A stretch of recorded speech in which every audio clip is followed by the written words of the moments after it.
27 नवंबर 2017 यानी कि आज के दिन से एग्जैक्टली 7 साल पहले स्वाति नाम की एक औरत इमरजेंसी में अपने हस्बैंड को लेके नगर कुरनूल तेलंगाना के एक हॉस्पिटल में आती हैं। स्वाति के पति सुधाकर रेड्डी के ऊपर एसिड गिरा होता है, जिसकी वजह से उनकी बॉडी और उनका फेस जल गया होता है, जिसके कारण वो बुरी तरीके से चिल्ला रहे होते हैं। ये मंजर देखने पर हॉस्पिटल में सभी लोग शॉक में होते हैं। स्वाति से पूछने पर स्वाति बताती है कि उनके हस्बैंड के ऊपर कुछ लोगों ने अटैक कर दिया और उन्हें एसिड से जला दिया। ये खबर पता लगने पर स्वाति और सुधाकर की फैमिली इमीडिएटली सुधाकर को मिलने नगर कुरनूल के इस हॉस्पिटल में आती हैं। डॉक्टर फैमिली को बताते हैं कि सुधाकर का चेहरा बुरी तरीके से जल गया है, जिसकी वजह से उनकी प्लास्टिक सर्जरी करनी पड़ेगी और इस सर्जरी में 5 लाख रुपए लगेंगे। क्योंकि दोनों फैमिली आपस में काफी क्लोज थी, जिस वजह से स्वाति के फादर इस सर्जरी के पैसे देते हैं और दोनों फैमिली सुधाकर की देखभाल में लग जाती हैं। डॉक्टर बताते हैं कि एसिड उनके गले पर भी लगा है, जिस वजह से वो बोल नहीं सकते हैं और उन्हें लिक्विड डाइट देने के लिए कहा जाता है। कई दिन बीत जाते हैं और सुधाकर की हेल्थ में भी प्रोग्रेस होने लगती है।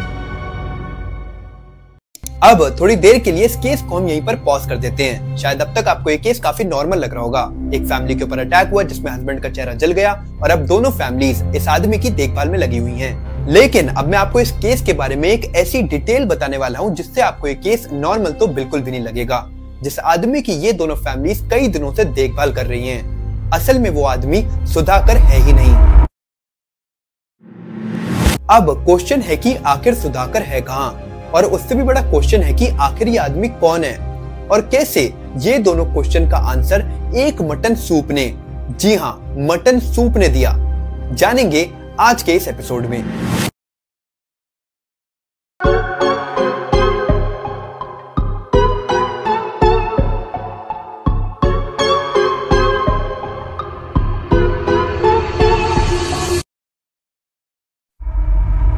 इस कहानी की शुरुआत होती है 2014 में। इस साल सुधाकर रेड्डी और स्वाति की अरेंज मैरिज होती है। सुधाकर एक बिजनेसमैन थे और स्वाति प्राइवेट हॉस्पिटल में नर्स थी। 3 साल की इस मैरिज में इनके 2 बच्चे भी होते हैं, एक बेटा दर्शित और दूसरी बेटी हर्षिता। शादी के शुरुआती दिनों में ही स्वाति के बैक पेन रहने लगा, जिसके कारण डॉक्टर ने उन्हें फिजियोथेरेपिस्ट कंसल्ट करने को कहा। इस फिजियोथेरेपिस्ट का नाम राजेश था। अब फास्ट फॉरवर्ड करते हैं 2017 में। सुधाकर इस टाइम हॉस्पिटल में ही हैं और धीरे धीरे उनकी हेल्थ में प्रोग्रेस हो रही है। लेकिन उनकी फैमिली नोटिस कर रही है कि जैसे जैसे उनकी हेल्थ ठीक हो रही है, उनके हाल भाव बदल रहे हैं। उन्होंने अभी बोलना तो शुरू नहीं किया है, लेकिन जिस तरीके से वो अपनी फैमिली के साथ बर्ताव कर रहे हैं वो काफी अलग है। सुधाकर के गले में जख्म है, जिसके कारण वो अभी लिक्विड डाइट ही ले सकते हैं, जिस वजह से वो अभी सूप और फ्रूट जूस ही ले रहे हैं। एक दिन सुधाकर की माँ उन्हें मटन सूप देती हैं। ये सूप सुधाकर को बेहद पसंद था। सुधाकर को मटन सूप इतना पसंद था कि फैमिली में हर कोई इस बात को जानता था, लेकिन सुधाकर इस सूप को पीने से साफ इनकार कर देते हैं। इलाज के टाइम पेशेंट के लिए मटन सूप काफी फायदेमंद था, जिस वजह से फैमिली कई बार कोशिश करती है सुधाकर को मटन सूप पिलाने की। और एक बार सुधाकर तंग आके फैमिली को बोल ही देते हैं कि वो सिर्फ वेज सूप ही पियेंगे। ये सुनकर सुधाकर के भाई को शक होता है और वो बिना फैमिली को बताए चुपके से पुलिस स्टेशन चले जाते हैं। बिना सबूत के पुलिस भी किसी को ब्लेम नहीं कर सकती थी, जिस वजह से पुलिस चुपके से हॉस्पिटल में एडमिट आदमी के फिंगरप्रिंट्स लेती है और सुधाकर के आधार कार्ड से फिंगरप्रिंट मैच करने पर पता चलता है कि हॉस्पिटल में एडमिट आदमी सुधाकर है ही नहीं। फिंगरप्रिंट्स अनमैच्ड होने पर पुलिस स्वाति से पूछताछ करना शुरू करती है और पुलिस को उनकी इन्फॉर्मेशन इनएक्यूरेट लगती है, जिस वजह से पुलिस को स्वाति के ऊपर शक होता है और अब पुलिस स्वाति से सख्ती से पूछताछ करना शुरू करती है। धीरे धीरे स्वाति टूट जाती है और अब इस कहानी के सारे राज खुलना शुरू हो जाते हैं। अब वापस चलते हैं 3 साल पीछे 2014 में। शादी के पहले साल में ही स्वाति एक फिजियोथेरेपिस्ट के पास जाना शुरू करती हैं। शुरुआत में तो वो अपने हस्बैंड के साथ जाया करती थी, लेकिन बाद में सुधाकर के बिजी स्केड्यूल के चलते वो अकेले ही जाना शुरू कर देती हैं। धीरे धीरे दोनों को प्यार हुआ और शादी के 1 साल में ही स्वाति का अफेयर शुरू हो गया। धीरे धीरे स्वाति प्यार में इतनी अंधी हो गई कि वो अब अपने पति के साथ बिल्कुल नहीं रहना चाहती थी। लेकिन ऐसे डिवोर्स करने पर न स्वाति को बच्चे मिलते न प्रॉपर्टी, जिस वजह से स्वाति ने एक भयानक प्लान बनाया। ये प्लान साउथ की एक मूवी ये वादू से इंस्पायर्ड था। इस मूवी में मेन कैरेक्टर प्लास्टिक सर्जरी करा के एक दूसरे इंसान की जिंदगी जीते हैं और इन दोनों ने भी कुछ ऐसा ही प्लान किया। और फिर आता है सुधाकर की जिंदगी का वो काला दिन। 26 नवंबर 2017।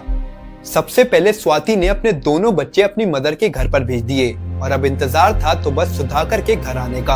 हस्बैंड के घर आने पर स्वाति ने उन्हें एनेस्थीसिया दे दिया। क्योंकि स्वाति नर्स थी इसलिए उन्हें एनेस्थीसिया की काफी नॉलेज थी। सुधाकर के बेहोश होने पर स्वाति ने राजेश को घर पर बुलाया और अपने ही पति की आयरन रॉड से हत्या कर दी। फिर उनका चेहरा बुरी तरीके से बिगाड़ दिया ताकि अगर उनकी बॉडी मिल भी जाए तो कोई उनकी पहचान न कर सके। फिर उनकी बॉडी को चादर से लपेटकर अपने शहर से 47 किलोमीटर दूर महबूब नगर के जंगल में जाकर जला दिया और वहीं पर ही सारे सबूत गाड़ दिए।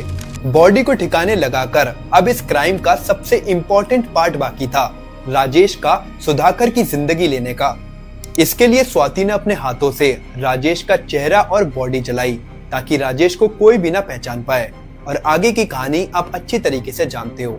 स्वाति का बयान कंफर्म करने के लिए पुलिस स्वाति को महबूब नगर जंगल के उस स्पॉट पर ले गई जहां पर इन दोनों ने सारे सबूत गाड़े थे और पुलिस को वहां से syringe, iron rod, पेसल, crowbar and चुन्नी मिली जो मर्डर में यूज करी गई थी। इन दोनों ने इतनी प्लानिंग तो करी लेकिन कॉमन सेंस मिस कर दिया। एक आदमी से सिर्फ उसका चेहरा ही नहीं बल्कि उसकी आदतें, रिलेशनशिप, पसंद नापसंद और कई सारी चीजें जुड़ी होती हैं जो शायद ये दोनों भूल गए। ये केस इतना फेमस हुआ कि इसके ऊपर किलर सूप नाम की एक वेब सीरीज भी बनी जिसको आप नेटफ्लिक्स पर देख सकते हो और ये था the famous mutton soup case. Do connect for more such videos. See you next time. Bye bye.